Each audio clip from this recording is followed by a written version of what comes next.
Bonjour à tous, merci pour votre participation aujourd'hui au webinaire intitulé Plan d'action. Ce que je vous propose, c'est qu'on va encore patienter quelques minutes, 2-3 minutes, le temps que tout le monde puisse se connecter. Donc nous revenons dans 2-3 minutes. Merci.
Ok, j'y vais, Alessio? Oui, bonjour. Alors, bonjour à tous. Merci pour votre participation aujourd'hui au webinaire. L'objectif de ce petit rendez-vous, c'était de vous parler un petit peu du plan d'action, des actions de Simaline en introduction. Donc, ce que je vous propose, c'est de démarrer par rapport au petit document que nous avons préparé. Donc, par quoi on va commencer rapidement, une petite présentation de la société Simaline, de notre logiciel, de nos différents modules, de discuter un petit peu des avantages de la solution et de digitaliser en fait toute cette partie au niveau des plans d'action, quelques références des clients à nous, et puis après de rentrer un peu plus dans le détail d'un plan d'action, pourquoi faire, pourquoi le faire, c'est quoi et surtout que dit la norme. Donc aujourd'hui, je suis accompagné d'Alessio Quartaroli, qui est expert QHSE et qui s'occupe de la partie export de notre solution. Je ne me suis pas présenté également. Donc moi, c'est Jérémy. Je suis technico-commercial chez Simaline depuis maintenant une bonne année. Donc Simaline, qui sommes-nous? Nous sommes un éditeur de logiciels spécialisé dans le domaine de la qualité, de la sécurité, de l'environnement social et énergétique en même temps. Nous commercialisons notre solution sous deux modes, ce qu'on appelle le mode SaaS, qui est un abonnement. Vous utilisez l'application par le biais du web et les données sont hébergées sur nos serveurs. Et nous avons un deuxième mode également qui est le mode licence, donc on-premise. Donc là, c'est installé sur vos serveurs, les données sont hébergées sur vos serveurs. En fait, nous accompagnons nos clients dans la digitalisation de leur système de management en se basant sur les différentes normes, notamment ISO 9001, 14001 et 45001. Nos modules, aujourd'hui, on va parler de la fonctionnalité plan d'action, du plan d'action, de la norme, mais sachez également que nous avons d'autres fonctionnalités, donc la partie qualité, sur laquelle vous allez pouvoir gérer tout ce qui est des notions de contexte et d'enjeux, d'objectifs et d'indicateurs, de plan d'action, non-conformité, d'audit, d'enquête ou encore de revue. Le module sécurité qui vous permet notamment de faire l'évaluation des risques donc création de documents uniques, mais également tout ce qui est déclaration d'événements, sécurité, avec les presque accidents, situations dangereuses, visite, sécurité également.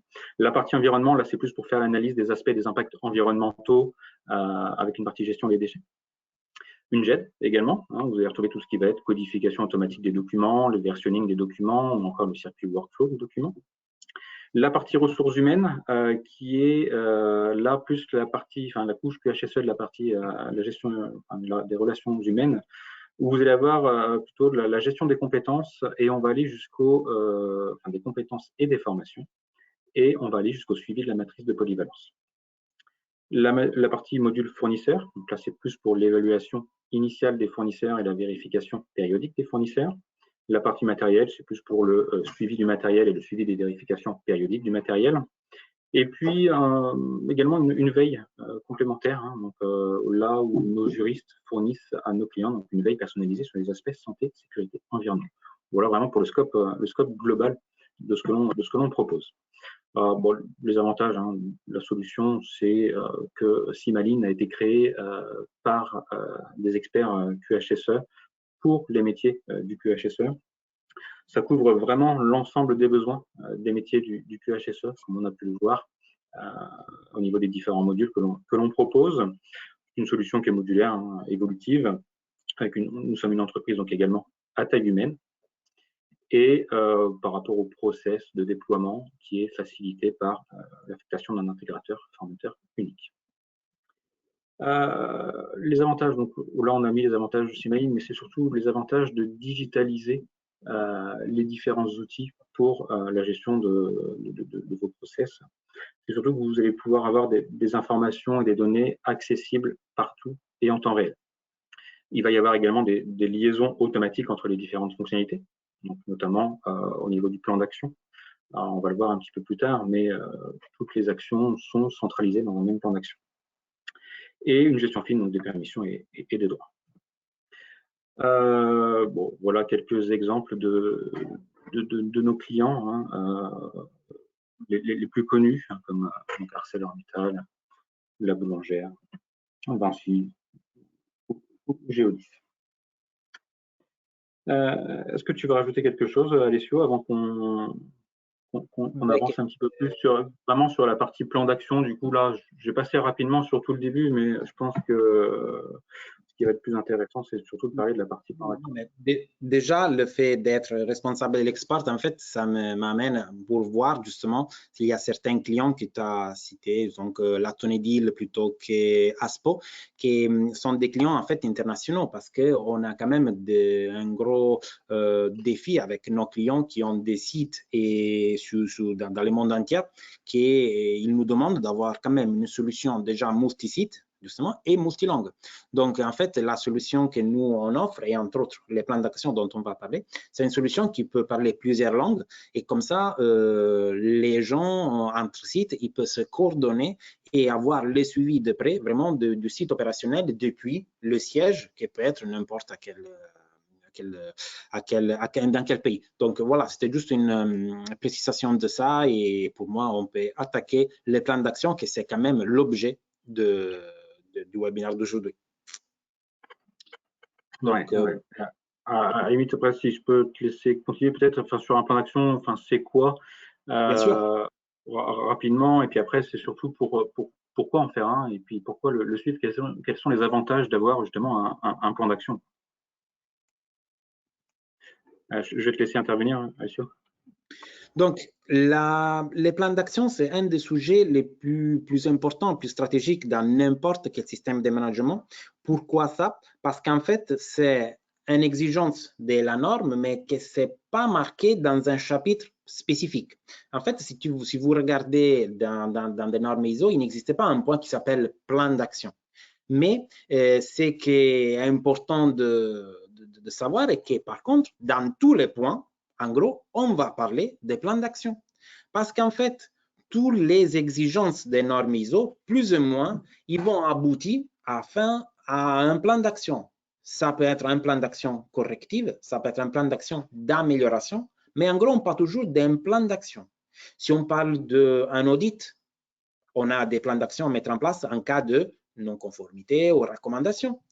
En cas de non-conformité, on a deux typologies de plans d'action. On a notamment les plans d'action de traitement immédiat, c'est demandé par la norme, la 10.2, et les plans d'action correctifs, ça veut dire les plans d'action pour que la non-conformité puisse reproduire dans le futur.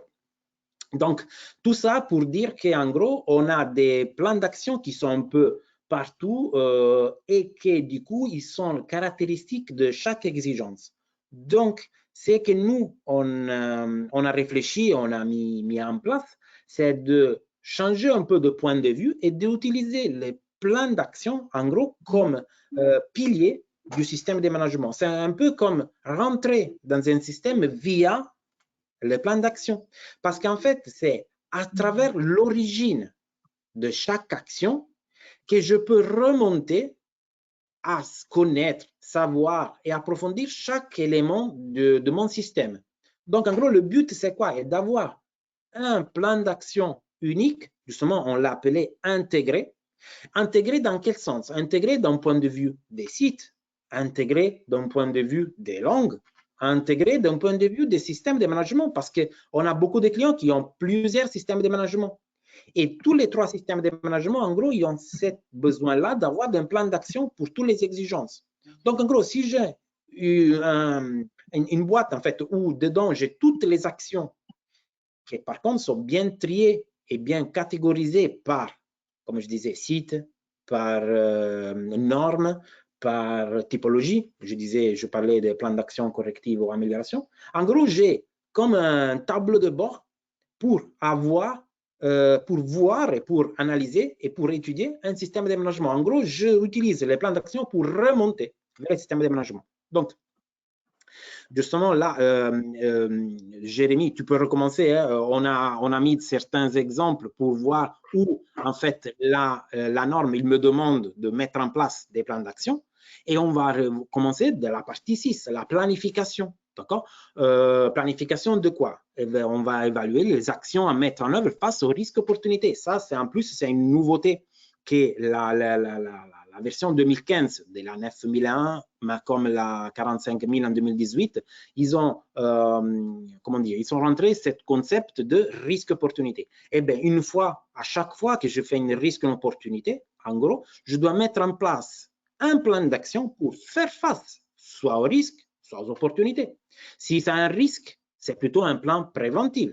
Si c'est une opportunité, c'est plutôt un plan proactif. Ça veut dire que je veux y aller vers cette opportunité-là. Mais en gros, les plans d'action, c'est la partie centrale de l'évaluation risque-opportunité.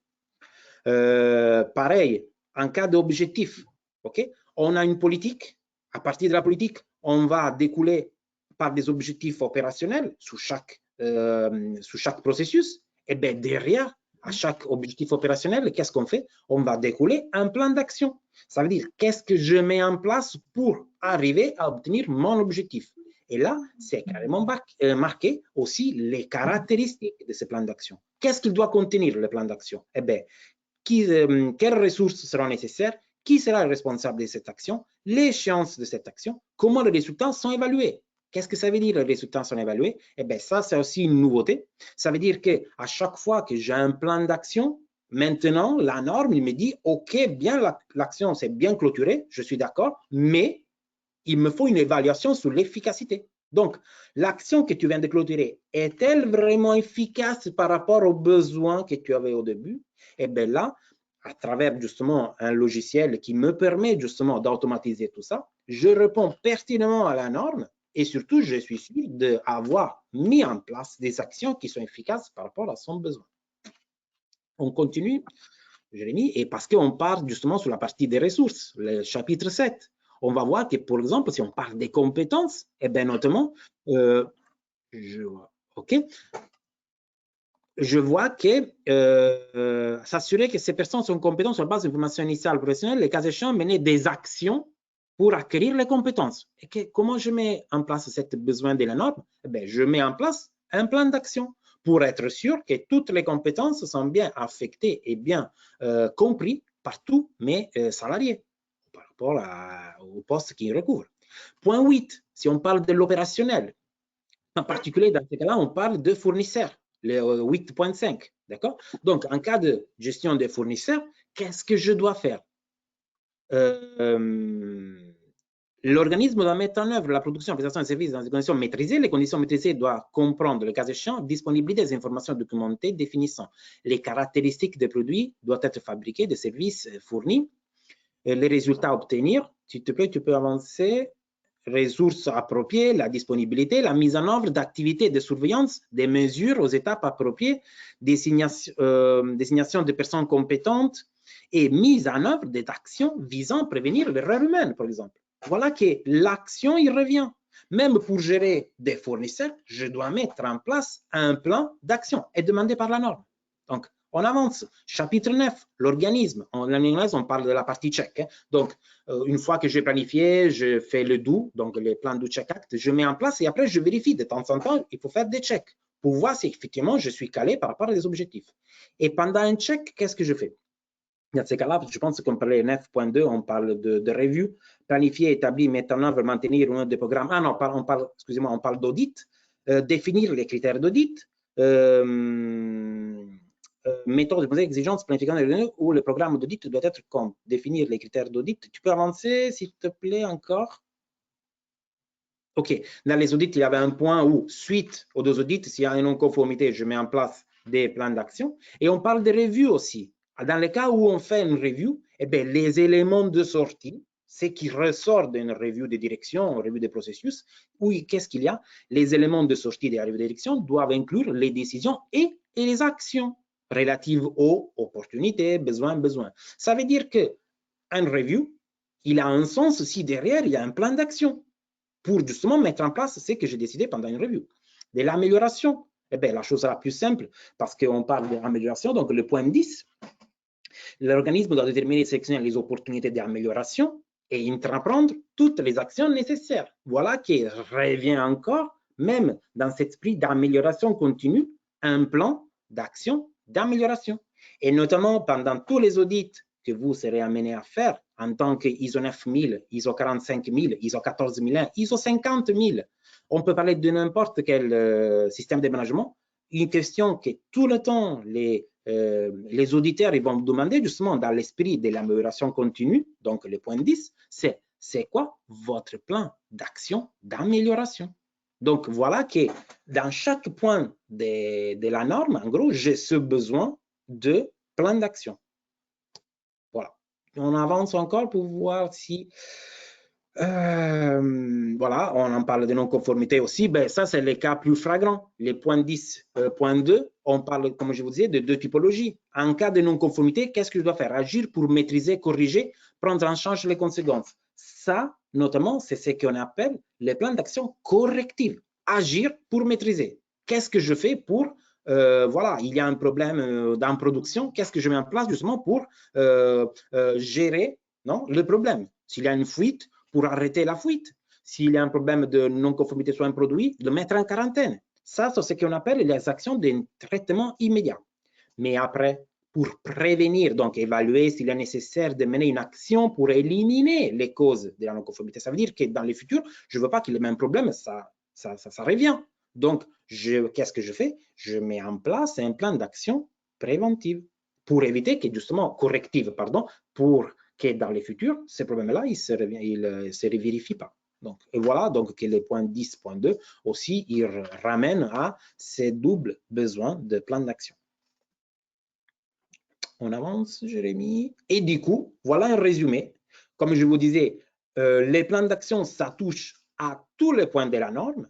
Et surtout, quand on parle de système de management intégré, parce qu'on peut parler de qualité, sécurité, environnement, mais je veux parler même d'énergie, comme je vous disais, plutôt que sécurité 27000 et d'autres certifications, tous ont ce besoin de gérer un plan d'action. Du coup, l'idée que nous, on va vous proposer, et là, ce sera plutôt Jérémy qui vous montrera certains exemples, justement, ce sera plutôt comment à partir d'un plan d'action, où, comme je vous disais, j'ai bien catégorisé les actions, je peux étudier et gérer un système de management entier.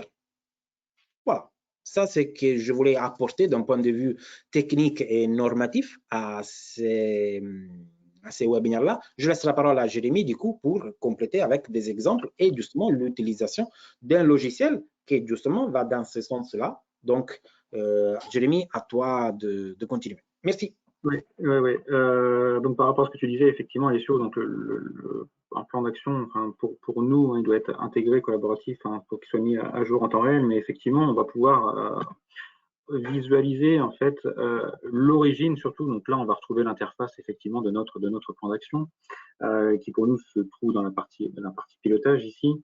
Et vous allez pouvoir créer des actions partout dans la solution, que ce soit, comme a dit Alessio, au niveau des contextes et enjeux, des objectifs, indicateurs, des non-conformités, des audits ou encore des revues. Donc là, on reprend les grands chapitres effectivement de la norme. Mais dans votre tableau de bord ici, que l'on va retrouver au niveau des plans d'action, vous allez surtout pouvoir visualiser l'origine de cette action.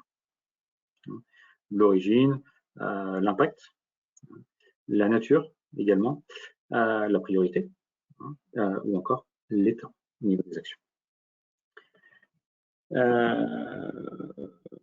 C'était ça, le lien effectivement au niveau des différentes origines des différentes actions. Donc après, je vais essayer de partager mon écran. Juste partager mon écran, je vais juste couper rapidement, je reviens de suite.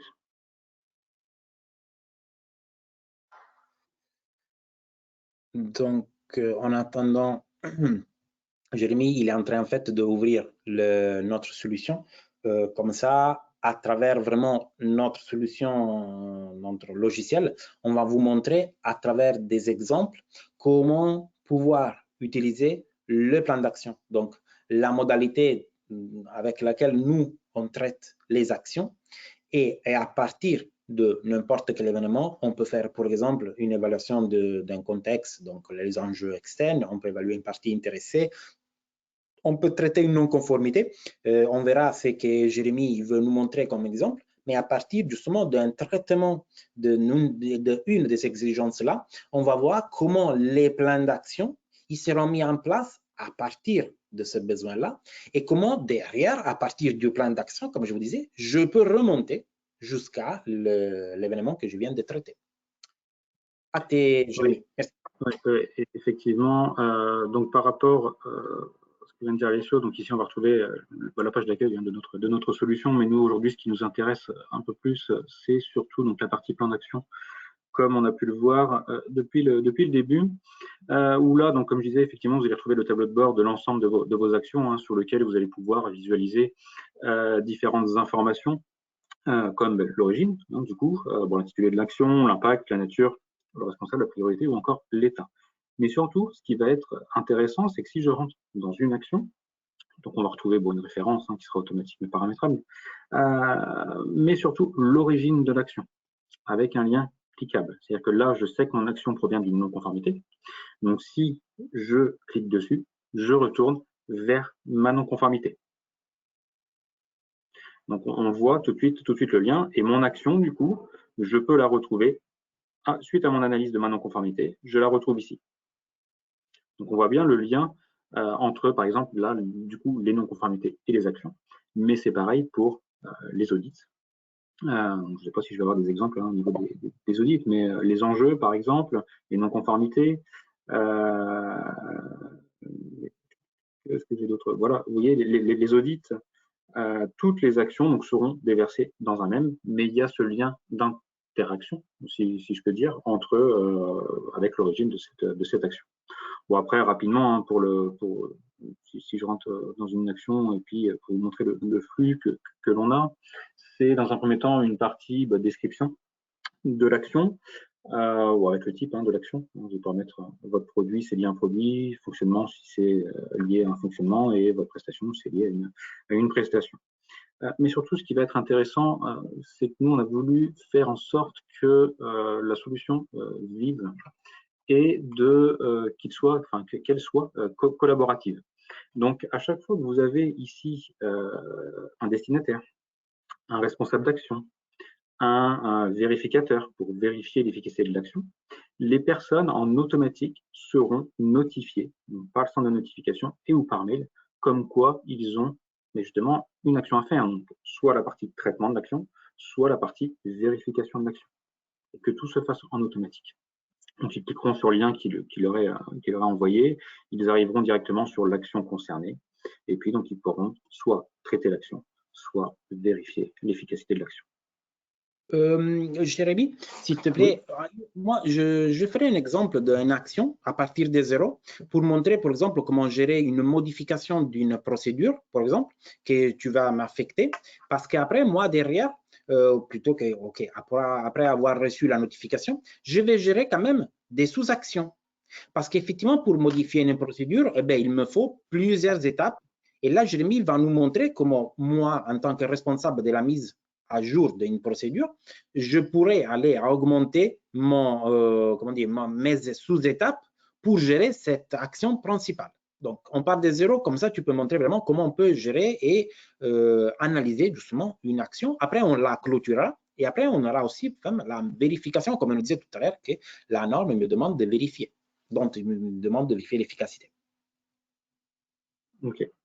Donc après, il y a quelques champs qui sont obligatoires. Donc l'intitulé, donc modification, procédure, notamment. On va partir sur un fonctionnement.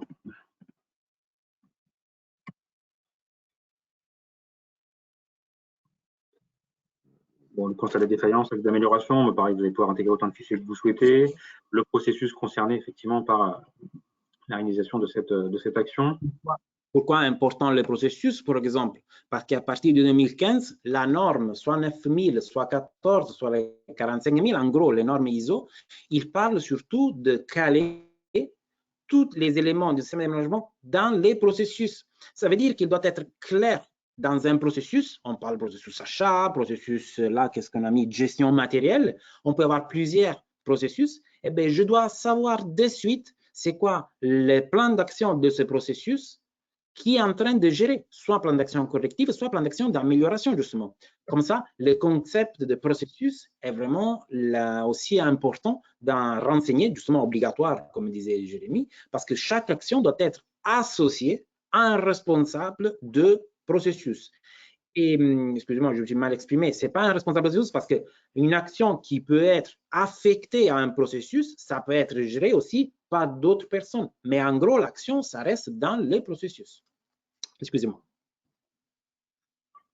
Bon, le service éventuellement de l'action, la notion d'impact, donc est-ce que c'est lié par rapport à la qualité, bon, la sécurité, l'environnement, etc., etc. Le délai souhaité de réalisation de cette action. Pour exemple, si je dois modifier une procédure de sécurité et je suis dans une certification intégrée, ça va toute seule, le fait que l'impact, ça concernera la qualité, mais ça concernera aussi forcément la sécurité. Donc, ça sera à moi de rajouter autant de certifications que cette modification de procédure, il pourra impacter. Donc, je pourrais mettre un système intégré, QHSE, par exemple, si j'ai ces besoins-là, ou simplement qualité sécurité, je peux spécifier autant d'impact que peut avoir cette modification de procédure. La nature également, donc de l'action. Est-ce que c'est une action qui est corrective, curative ou de progrès, d'amélioration? Donc là, un peu les termes que vous souhaitez, mais c'est bien effectivement de le différencier. La priorité de l'action, est-ce que c'est une action qui est haute, moyenne ou faible? Et puis également, vous allez pouvoir restreindre votre action à un certain rôle. Par exemple, si c'est une action qui concerne le rôle direction, dans ce cas-là, seule la direction pourra visualiser ces actions qui la concernent. Et puis ensuite, vous allez pouvoir affecter cette action à un responsable d'action. Donc là, en l'occurrence, Alessio, avec un délai de validité pour cette étape de traitement de l'action.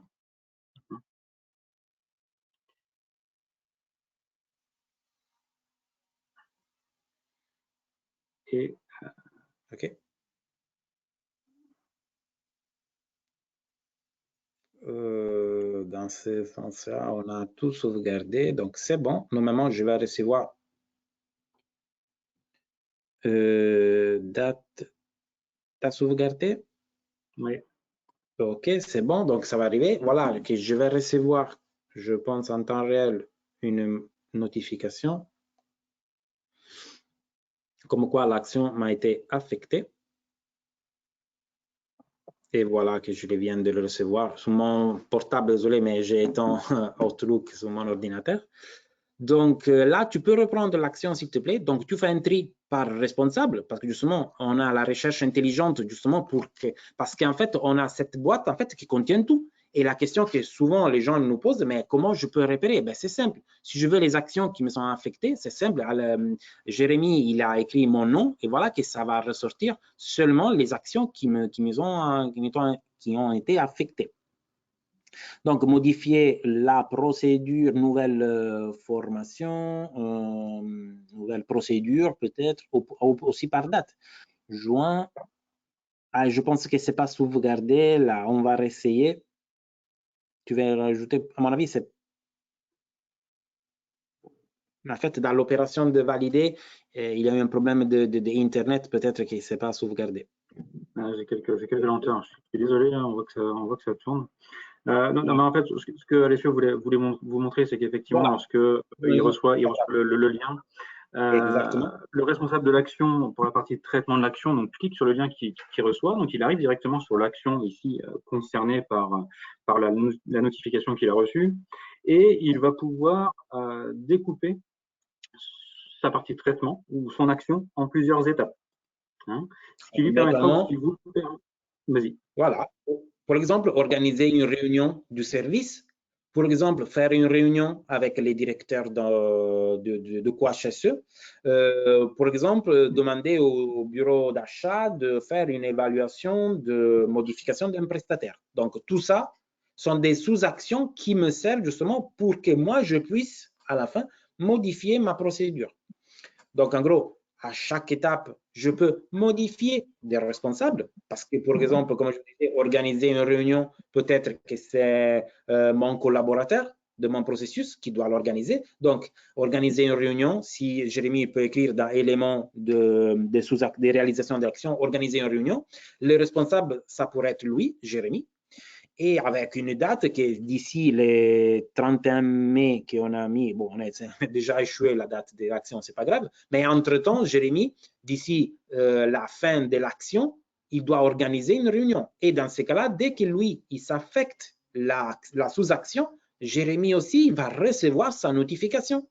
Parce que aussi, la sous-action, il y a un responsable qui va recevoir une notification, simple lien, il saura automatiquement c'est quoi l'action qu'il doit amener. Et les responsables de l'action, par contre, ça veut dire moi, j'ai sous les yeux exactement la date sur laquelle lui, il va organiser une réunion et s'il l'a faite. Donc, en gros, j'ai en temps réel la situation sous les yeux de la progression, d'accord, du traitement de mon action. Excusez-moi, Jérémy. Non, oui. Et donc voilà, donc effectivement, vous allez pouvoir découper votre action en plusieurs étapes avec des responsables peut-être différents qui eux-mêmes effectivement recevront une notification. Une fois que tout est fait, que le responsable de l'action a visualisé que tout avait été fait, donc il mettra la date de réalisation, éventuellement, enfin la durée, les coûts. Il pourra intégrer autant de fichiers qu'il le souhaite. Et donc, à validation, la personne... Oui. Quand toutes les actions, les sous-actions seront clôturées, donc toute la date faite a été rentrée, on pourra clôturer l'action principale. Effectivement, et puis, donc, à validation de la partie de traitement de l'action, la personne que vous aurez nommée en tant que vérificateur pour vérifier donc l'efficacité de cette action, pareil, sera notifié par le centre de notification et ou par mail, comme quoi il a une action à vérifier. Même principe, il cliquera sur le lien qui lui sera envoyé, arrivera directement sur l'action concernée et il mettra sa méthode de vérification, éventuellement, ses commentaires, et il pourra dire si l'action est efficace ou bien si l'objectif est non atteint. Dans le cadre où l'objectif est non atteint, il pourra reboucler sur une nouvelle action. Et pourquoi ça, justement? Parce qu'on avait un problème en amont. On a mis en place une action, la modification de la procédure. Moi, je l'ai modifié la procédure, OK? Donc, je peux dire que, OK, l'action s'est faite, est clôturée. Mais M. Damien Casteret, qui doit vérifier l'efficacité, qu'est-ce qu'il peut faire? Il peut faire, par exemple, un audit. Dans les méthodes de vérification, Jérémy vous a montré qu'on a plusieurs choix. Et d'ailleurs, c'est un choix totalement paramétrable par vous. Parce qu'à chaque fois que vous voyez une liste paramétrable, vous pouvez personnaliser par rapport à vos propres procédures ou vos propres spécificités d'entreprise les méthodologies que vous voulez utiliser. Dans ces cas-là, par exemple, je peux choisir audit, tu peux choisir, Jérémy, s'il te plaît, audit. Voilà que Damien, quand il fera un audit à mon processus, il va vérifier si la procédure est bien vraiment prise en compte. D'accord? Dans le cas où l'action est vraiment prise en compte, dans la procédure est vraiment connue par mes collaborateurs dans le processus, il dira très bien, l'action est efficace et tout est bon. Donc, en fait, vous voyez, dans un état, il y a clôturé efficace. Donc, tout le monde est d'accord, tout le monde est content parce que l'action a amené au résultat que j'attendais. Mais dans le cas opposé, ça veut dire que pendant l'audit, Damien Casteret, il voit que l'audit, il me dit que la procédure n'est pas connue par mes collaborateurs. Qu'est-ce que ça veut dire? Que oui, l'action a été clôturée, mais clôturée inefficace parce que la procédure ne donne pas le résultat que j'attendais. Donc, il va cliquer à objectif non atteint parce que l'action, malheureusement, est non efficace et regardez ce que fait le logiciel. À chaque fois que vous cliquez objectif non atteint, Jérémy, tu peux cliquer, s'il te plaît. Voilà qu'en bas, automatiquement, le logiciel il me dit, eh bien, le problème, il est encore là. Donc, qu'est-ce que je fais? Eh bien, j'avance. Il faut que j'ouvre une nouvelle action parce que le problème en amont, il est encore là. Donc, l'action clôturée, il n'a pas résolu le problème. Donc, je continue. Et si Jérémy clique justement enregistrer une nouvelle action, ce sera quoi l'origine de cette nouvelle action? Le temps qu'il arrive, parce qu'aujourd'hui, on a notre Wi-Fi qui nous fait des petites bêtises, mais voilà que l'origine de cette nouvelle action sera forcément l'action clôturée inefficace. Et du coup, vous voyez là maintenant, un peu ce que je vous disais tout à l'heure, à partir d'une action, c'est l'action-là, la 85, celle que là maintenant, Jérémy, il peut renseigner, mais à partir de cette action-là, je peux remonter à l'action inefficace. Et à partir de l'action inefficace, je pourrais remonter jusqu'à la non-conformité, par exemple. Ça veut dire que l'action en soi est le point d'entrée pour la gestion d'une non-conformité. Voilà. C'est juste ce que je voulais montrer justement pour le flux. Donc, Jérémy, je te propose ça. Il nous reste encore 20 minutes parce que c'est quand même midi et 8. Je te laisse arriver à la fin. Peut-être tu peux montrer les statistiques et les tableaux de bord des plans d'action, justement pour avoir sous les yeux en temps réel la gestion. Et après, on passera aux questions parce que je vois qu'en direct, en fait, les personnes, ils ont posé certaines questions et j'aimerais bien prendre un peu de temps pour répondre à ces questions. Le tableau de bord, effectivement, c'est celui-ci, celui qu'on a vu tout à l'heure. Après, ce qui va être intéressant, c'est que lié à ce tableau de bord, lié à ces actions que vous allez effectuer dans la solution, vous allez pouvoir visualiser différents graphiques, indicateurs, effectivement, liés à ces actions. Donc, notamment le coût des actions. On va retrouver donc le nombre d'actions par produit, le nombre d'actions par prestation, l'origine des actions. Donc, on peut voir effectivement là où il y a le plus d'actions de créer en fonction de l'origine, donc audit, non-conformité, revue. La répartition donc par nature également. Est-ce que c'est des actions plus correctives, de progrès que l'on fait, d'amélioration, curative. Éventuellement, la répartition par type également. Type, donc c'est soit fonctionnement, soit lié à un produit, soit lié à une prestation. Donc on a rempli effectivement dans le formulaire de la création d'une action. La répartition donc tout par état également. Est-ce qu'elles sont clôturées? Combien j'en ai en retard? À vérifier. La répartition donc par source ou encore le détail des actions par processus. Donc, vous avez tout un tas d'indicateurs de graphiques liés à cette partie action. Et après, sinon, on a une partie aussi également indicateur. Vous allez pouvoir créer tout un tas d'indicateurs que vous souhaitez. Alessio, tu voulais rajouter, compléter peut-être? Bah non, pour moi, la vision, c'est assez clair d'un plan d'action, j'espère. Il y a une notion qu'on n'a pas abordée, mais c'est justement la proposition d'action parce que les besoins là, ça vient justement de certaines entreprises qui sont vraiment structurées où on a ce besoin de proposition d'action.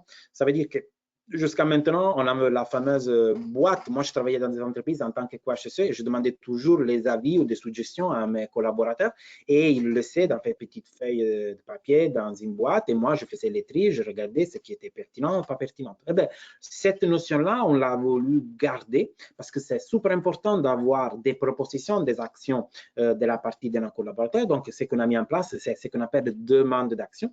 Et qu'est-ce que c'est une demande d'action? C'est rien d'autre que ce que vous avez vu, en gros, c'est la description d'une action, ou par contre, je dois mettre un destinataire. Ça veut dire que la personne destinataire de la proposition d'action, il doit évaluer la pertinence ou moins de cette action.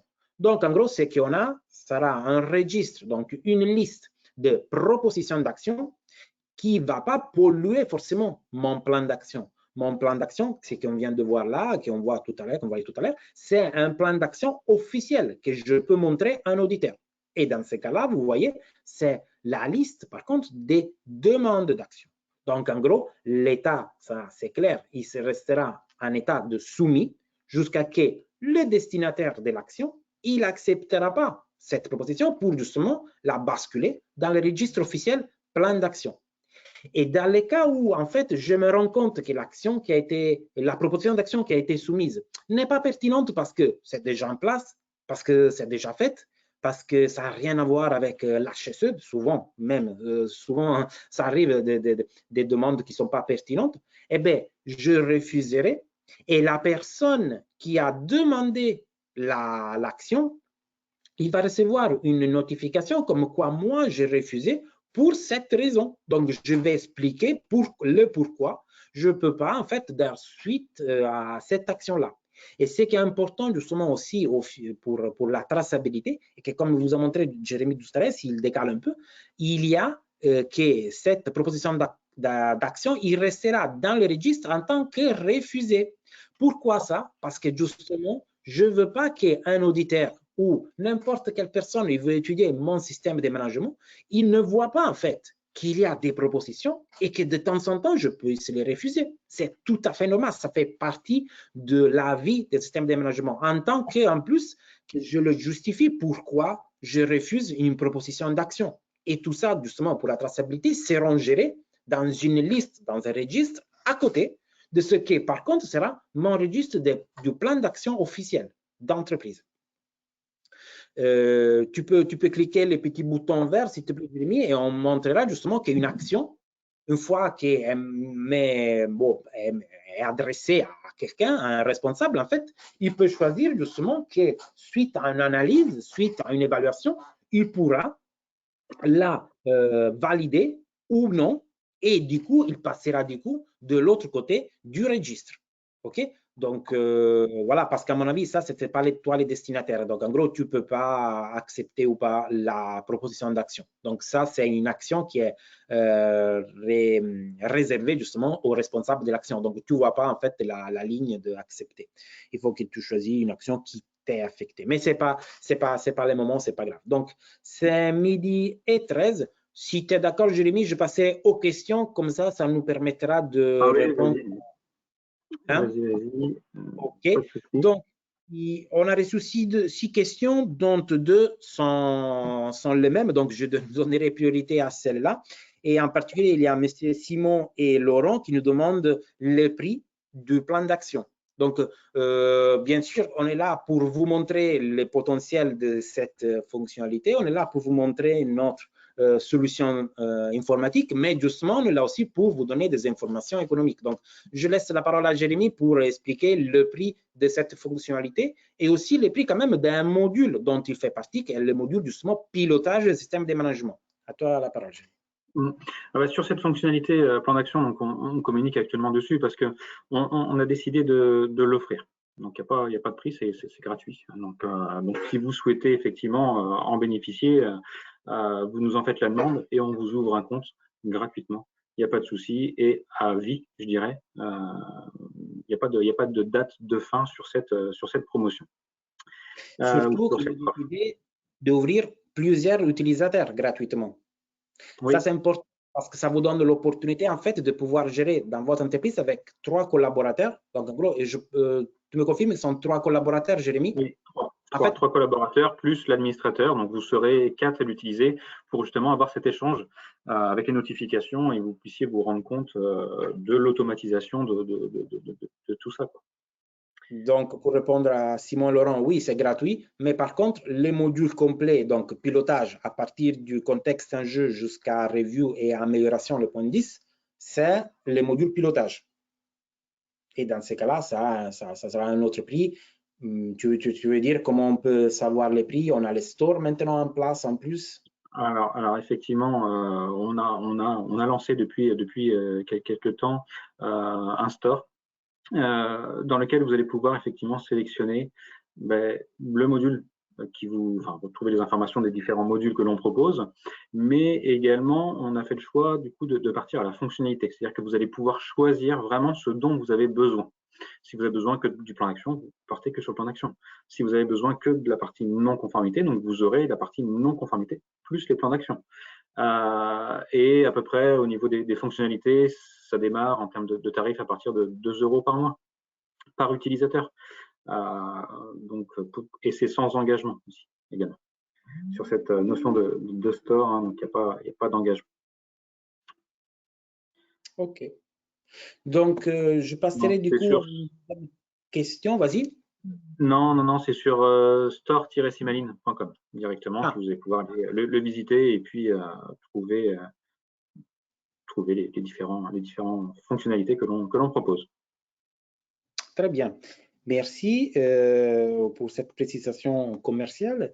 On passe sur la question de Guillaume. Déjà, qu'il te remercie, Jérémy, pour ta présentation. Et il écrit justement que tu as abordé le sujet de l'audit. Donc, en fait, comment gérer les plans d'action suite à un audit? Peut-être que M. Guillaume, il a reçu un audit pas très longtemps, à mon avis, et il a ce besoin de gérer un plan d'action suite à un audit. Voilà. Donc, tu peux faire un exemple à partir d'un audit. Ouais, suite à un audit, effectivement, tu veux que je montre par rapport à l'écran? Je n'ai pas compris. Tu veux que je montre mon écran si je pars sur l'audit? Oui, non, à mon avis, ça sera le cas. Peut-être que ça pourra intéresser aussi à d'autres personnes de montrer justement comment on gère un audit. Donc, on va planifier déjà la première phase d'un audit. Tout le monde, là, on a en face des experts, c'est la planification. Donc, je planifie un audit interne. Puis, à une non-conformité et comment je gère le plan d'action derrière. Et effectivement, dans cette partie audit, on va retrouver déjà dans un premier temps votre programme d'audit ici, donc sous format tableau, je dirais, avec les différents états, que vous allez pouvoir également visualiser donc sous format planning. Et donc, vous allez pouvoir effectivement planifier vos audits. Pour rentrer un petit peu plus dans le détail, si je rentre dans un audit, vous avez une partie donc détail de l'audit, et c'est là effectivement que vous allez pouvoir typer votre audit, ou mettre un type. Est-ce que c'est un audit fournisseur, client, tierce partie par exemple, ou interne, une certification? Effectivement, vous allez pouvoir directement choisir votre type et puis l'objet qui est rattaché effectivement à cet audit. Est-ce que c'est un audit système, processus, etc., etc. Ce qui va être intéressant également, c'est que vous allez pouvoir intégrer une ou plusieurs matrices d'évaluation. On va y venir un petit peu plus dans le détail après, qui va nous servir dans le rapport d'audit. Et puis ensuite, en dessous, ici, c'est une petite partie où vous allez pouvoir directement intégrer vos différents référentiels pour cet audit. Donc ensuite, dans la notion de rapport d'audit, ici, vous aurez listé les différents points spécifiques à auditer issus du dernier audit. Mais ce qui va être intéressant et ce qui va faire le lien avec les actions, c'est cette partie constat, où sur chaque élément audité, donc justement, vous allez pouvoir typer, mettre un type, pardon. Est-ce que c'est un commentaire, est-ce que c'est un point fort, est-ce que c'est des pistes de progrès, points de vigilance, avec un constat. Et la possibilité d'y créer une action liée à ce constat. Donc, action qui sera déversée dans votre plan d'action et qui aura comme origine ici donc le constat en question, l'audit en question. Donc ça, c'est pareil. Donc, autant que vous souhaitez. Voilà, si tu cliques tout à gauche, les petits ronds verts, on va voir que sous cette action, CRM, alors, je ne sais pas si j'ai beaucoup de points sur mon... Toujours notre Wi-Fi protagoniste de ce webinaire aujourd'hui, qui en fait, je pense que tu es sorti là. Oui, j'ai sorti. On clique le bouton et dans ces cas-là, voilà, magiquement, il y avait une action. Donc, et effectivement, qu'est-ce que suite à un point fort que l'auditeur il a remarqué pendant l'audit. Donc, il a vu que la CRM, c'est quand même un plus que dans le processus, là on ne l'a pas remarqué, peut-être ce processus commercial, ça commence à devenir stratégique. Donc, j'ai effectivement, suite à un dernier audit, j'ai vu qu'il y a eu cette amélioration. Ils ont mis en place une CRM, donc très bien, point fort. Mais moi, en tant que responsable du système de management, j'aimerais bien lier cette évidence, donc du constat, non, de l'audit, une action, soit pour renforcer, pour aller plus loin dans cette CRM, donc une action d'amélioration encore plus, ou plutôt si c'était une recommandation, peut-être une petite action corrective, non? Que ce n'est pas forcément une non-conformité. Après, on verra comment on traite la non-conformité, mais dans ces cas-là, ça pouvait être une petite recommandation, donc une petite action. Mais la chose intéressante, c'est que, bon, déjà, là, vous voyez que suite à ces constats-là, vous avez l'état d'avancement de cette action. Et notamment, vous voyez que M. Jérémy, donc voilà, ce n'est pas par hasard, il est en retard. Donc, je sais qu'en tant que responsable qualité, j'ai un point fort, je peux avoir une recommandation, peu importe, mais je sais que l'action associée est en retard. Donc, en temps réel, j'ai l'état. Et si je clique justement sur la ligne, en temps réel, je peux aller regarder les détails de cette action. Pour regarder quoi? Eh bien, forcément, aller regarder s'il y a des sous-actions, s'il y a des choses qui sont en cours, pour voir éventuellement les coûts d'avancement, tout ce qui sont les caractéristiques de cette action. Et dans la même action, justement, c'est quoi que vous avez comme bouton qui fait la liaison entre les deux événements, plan d'action et audit, le fameux bouton origine de l'action. Et en fait, si Jérémy clique le bouton audit, vous allez retomber directement dans cet audit-là. Encore une chose, si vous revenez sur l'action, en gros, quand vous allez enregistrer une action suite à une recommandation, ensuite, automatiquement, le logiciel, il va récupérer les éléments qui ont été marqués dans la recommandation, dans le point d'amélioration. Et effectivement, dans ces cas-là, Jérémy nous montre que l'intitulé de l'action est point fort, donc PF1, nature de l'action, ça c'est ce qui s'était marqué dans le point fort, donc la CRM, ce qu'on a vu tout à l'heure. Donc, ces éléments-là, automatiquement, ils seront enregistrés dans les détails de l'action. Parce que forcément, l'action, il devra partir à partir du point fort du constat. Et voilà que la liaison même, je dirais, logique, ok, donc des deux éléments, est là, même au niveau descriptif. Je voudrais juste, moi, en tant que responsable coach, je voulais aller un peu plus loin pour montrer que suite à un audit, justement pour répondre à Guillaume qui demandait, peut-être qu'il a eu un audit, comme je disais, qu'il a eu peut-être une non-conformité. Eh bien, comment je peux gérer les non-conformités? Je te laisse la parole.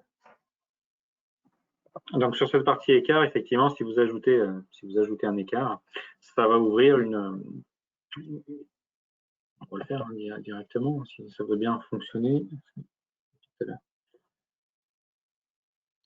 Parce que justement, on fait une différence entre ce qui sont les constats, donc les choses que je remarque, que je trouve pendant un audit et qui seront l'objet quand même d'un point de réflexion, un point d'amélioration, mais pendant l'audit, il peut y avoir aussi des non-conformités par rapport à la norme. Vous vous souvenez, donc, quand on a planifié l'audit, on a écrit les référentiels sur lesquels je veux faire l'audit. Donc, si je trouve des écarts par rapport au référentiel, je suis obligé de passer par une non-conformité majeure ou mineure, mais je suis obligé parce que c'est la norme, la 19011 qui m'oblige à faire ça en tant qu'auditeur. Il faut que j'écris que le point de la norme, en particulier les exigences 10.2, il n'est pas respecté parce qu'en gros, je n'ai pas trouvé un plan d'amélioration. Voilà que cette non-conformité-là, il faut la traiter dans une façon un peu plus poussée. Qu'est-ce que ça veut dire traiter une non-conformité en tant que dans une façon un peu plus poussée? Eh bien, ça veut dire que ce qu'est en train de faire Jérémy, quand il clique l'enregistrement justement d'un écart, ce qui va s'ouvrir en fait, c'est l'enregistrement d'une non-conformité interne. Pourquoi ça? Parce que je suis, comment dire, presque obligé de traiter un écart par rapport à la norme en tant que non-conformité interne, clairement.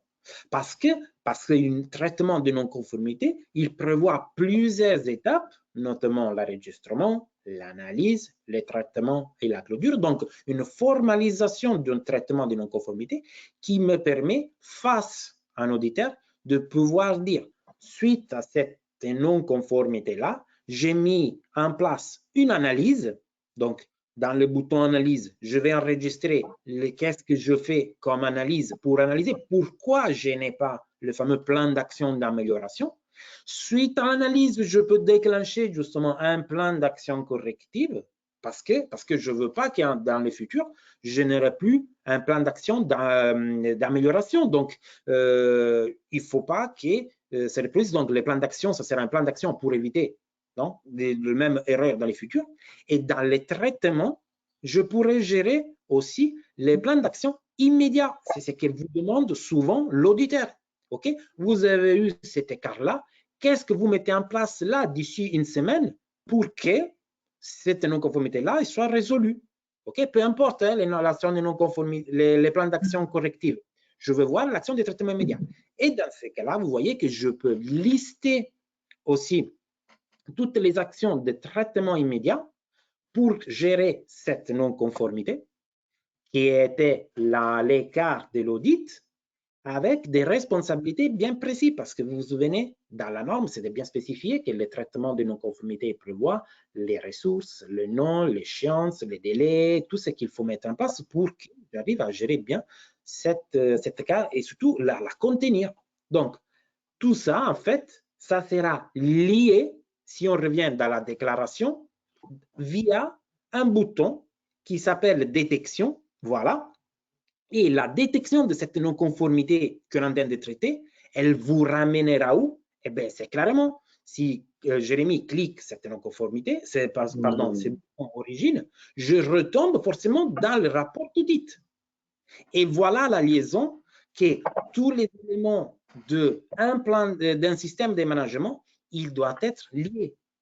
Et plus en plus, en fait, que vous utilisez un système de management justement pour manager votre entreprise, la liaison entre les éléments, ça devient incontournable.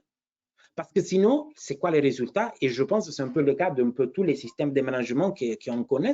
On a toute une série de fichiers Excel qui ne sont pas liés entre eux et qui ne me donnent pas en fait une vision de mon système de management, de comment je gère un système de management, de comment je le pilote un système de management. Et voilà, c'était un peu ça que je voulais montrer justement. Donc, je remercie Guillaume quand même qui m'a donné l'opportunité de montrer aussi une autre fonctionnalité qui est celle de l'audit. Et justement, si je parle de pilotage, ça me reste justement, Jérémy, de montrer la synthèse. Parce qu'on a vu la synthèse des actions, donc je peux avoir un tableau de bord rapidement. Dès que quelqu'un me met à jour une action, j'ai tous les camemberts et tous les histogrammes qui se mettent à jour. Et bien, pareil pour les audits, je peux avoir une synthèse de tous mes audits que j'ai en place ou que j'ai effectué, que j'ai terminé ou qu'ils sont en cours. Et en fait, vous voyez que quand vous cliquez, vous avez tout encore un histogramme et des camemberts que par rapport à la période que vous allez choisir, je peux savoir combien d'audits internes j'ai fait, combien d'audits fournisseurs. Ça, c'est super important quand vous ferez, et vous faites d'ailleurs, des reviews de direction à la fin d'année ou même une review de processus achat, par exemple. Savoir combien d'audits fournisseurs vous avez fait cette année, ça sera normalement l'objet d'un indicateur. Et là, en temps réel, vous le savez, vraiment en temps réel. Dès que je fais un audit fournisseur, OK, j'ai un registre. Donc, le camembert va changer. Mais même dans le cas où vous planifiez, et entre autres, planifier les audits, c'est une exigence de la norme, il vous oblige en fait à planifier dans l'année tous les audits que vous voulez faire. Et bien là, vous avez les rendus visuels de tous les audits qui sont planifiés dans l'année. OK? Donc, voilà que Jérémy, au début, il disait pourquoi digitaliser un système de management? Ben, les réponses sont vraiment là. Avoir un outil digital qui m'aide et qui m'amène vers la conformité aux exigences, c'est vraiment un atout, c'est vraiment un outil automatique et toujours mis à jour en temps réel qui me permet vraiment de prendre les bonnes décisions et de montrer à n'importe quel auditeur, n'importe quel organisme que tout est sous contrôle. Parce qu'il y a les liaisons, il y a les mises à jour et tout ce qu'on a vu jusqu'à maintenant. Donc, si je peux répondre justement à la question initiale de Jérémy, un système de management doit être piloté par un outil digital, mais parce que justement, je peux piloter tous ces différents aspects dans une façon collaborative et connectée. Donc voilà, de mon côté, je viens de terminer. Et je te laisse clôturer si tu veux, Jérémy. Et du coup, on aura complété, je pense, pour aujourd'hui. Oui, donc si vous avez besoin de plus d'informations, ne pas hésiter à nous contacter, hein, donc directement. De toute façon, on vous enverra un petit mail avec nos coordonnées pour. Voilà, et effectivement, ça me donne aussi la possibilité, Valérie, qui nous écrit s'ils sont disponibles les PDF de la présentation. Ben, la réponse est forcément oui. Comme disait Jérémy, vous allez recevoir un mail dans les plus courts délais avec les PDF de ce que nous, on a montré. Donc, vous trouverez les coordonnées si vous voulez nous contacter. Vous aurez un PDF avec tous les éléments dont on a parlé aujourd'hui. Et dans le cas où vous voulez partager ces webinaires avec vos collègues, avec vos collaborateurs, vous aurez aussi un lien au replay de ces webinaires-là. Ça veut dire qu'on met à disposition cet enregistrement d'une heure via un lien. Et du coup, si vous partagez ces liens avec vos collaborateurs, en gros, vous pouvez aller revoir autant de fois que vous voulez ces webinaires-là pour avoir les infos ou tout ce qui est vous pour faire une réunion. Donc, voilà pour vous. Voilà. Et puis, merci pour votre participation et puis je vais vous souhaiter une agréable journée. Ben, merci beaucoup à tous. Vous serez informés quand même sur les prochains webinaires qu'on va organiser d'ici les prochains mois. Donc, n'hésitez pas à nous aussi donner des idées si vous avez des suggestions pour les prochains webinaires. Et on se verra forcément au prochain webinaire. Merci de votre participation et bon après-midi. Merci. Au revoir.